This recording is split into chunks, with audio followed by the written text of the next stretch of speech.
All right, welcome to Lucas Oil on the Edge. Yep, they're dressing one up there. Ken Stout, Brian Olson. It's the train and gauntlet race here tonight, presented by General Tire. We're going to have a good time. They got them tied up, Brian. That's right. They chain them all together. They got a driver in the front, brakeman in the back, and oh, by the way, we got the gauntlet race tonight featuring that guy, Gary Oscarson. Welcome, ladies and gentlemen. We are at Madison International Speedway, Lucas Oil on the Edge. It's the night of thrills, and tonight, two divisions of racing. First off, a 10-lap train race, then we'll move into the gauntlets, but the trains are pretty exciting to watch. This is how it works. You got three cars all chained together. The guy up front, he's working the gas and the steering. A guy in the caboose, he's working the brakes. Tonight, Gary Oscarson, the red, white, and blue machines, he doesn't have a brakeman. It's going to be a great night of racing. 10 laps of trains, then the gauntlet comes out. A night of thrills here at MIS. All right, thanks, Rob. Let's get started here with the train race. And as you can see, we'll have a nice full field here. Every one of those numbers, 3 vehicles attached to it. Yeah, that's really weird because the 66 of Gary Oscarson, no brakeman or woman in some cases here. I'm not really sure why. It's just kind of a weird scenario, though. Yeah, the brakeman really a critical part of this. You know, when they get out of shape, they hammer the brakes, kind of straightens the train back out. So looks like they'll start them off with a little bit of space in between all of them. We're on board with Caterpillar Miller there and TJ Miller, the brakeman. It's great to listen to it on board, man. Oh, they're all over the... Whoa, where's he going? Right into the we wall. We didn't even start the race yet, did we? On board with our pole sitter right there. That's BB. BB and Jarrett Kraft at the tail end. Here oh, my man. He took the barrier with him. Like Oscarson didn't have enough cameras set up there in the right front, man. That thing wouldn't turn left at all. Pushes hard right up into the wall. Man, he took a lot of steam into that corner. And watch the barrier in the middle truck. Just takes it right along with him. Gary goes right up on the wall, and he is out of here. Man, how about that, as well. Right? Yeah. I mean, he's always a guy that's in it for the win. Battle for first place, Brian Beebe in the hunt right there with a 17 van and making some headway. Oh, but he's going to get some competition. Brian Beebe, Jarrett Kraft. Now, Kraft is, once again, your brakeman at the back in the third car.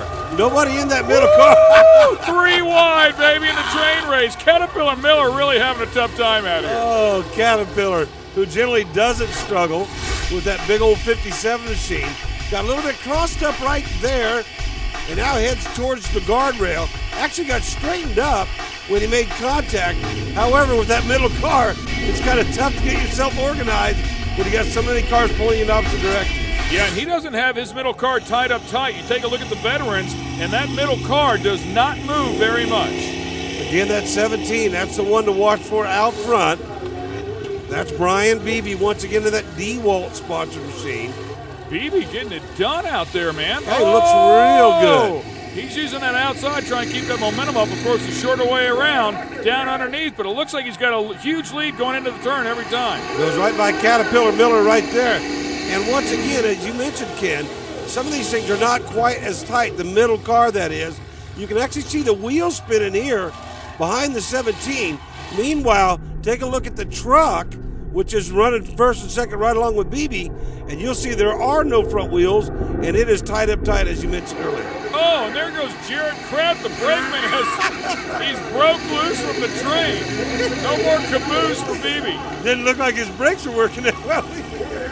He's got a steering wheel. He's out of here. They might not have a steering wheel in the brake car. Kraft said, I'm over this mess, BB. You've done enough to me. I'm out of here. Well, we got... That's Lewiston right there, John Lewiston. And J.C. Cantrell. Cantrell with no right front. And that is what's declared your new leader right there. That's right. Cantrell with no right front wheel at all. And that should be a bit critical when it comes to braking, I would guess.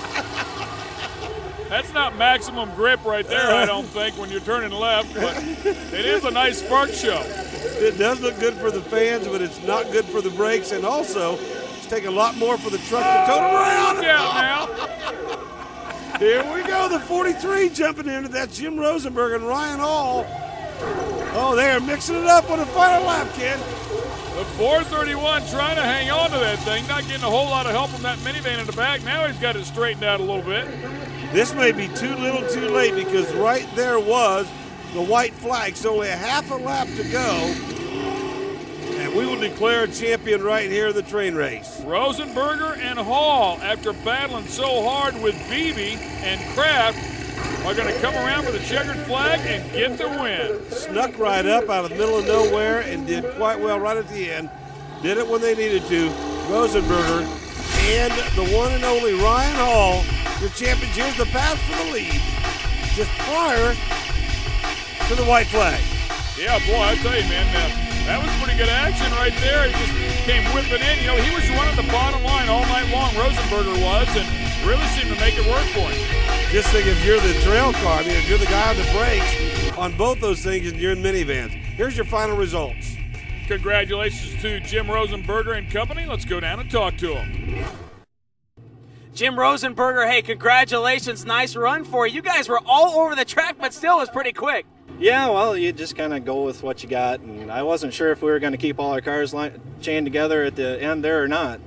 It was looking kind of ugly there for a minute, but... How about early? Oscarson went to the high line, looked like he was fast, and all of a sudden he's high-centered up there on the top shelf. Well, I guess that's what you get when you don't have a brakeman.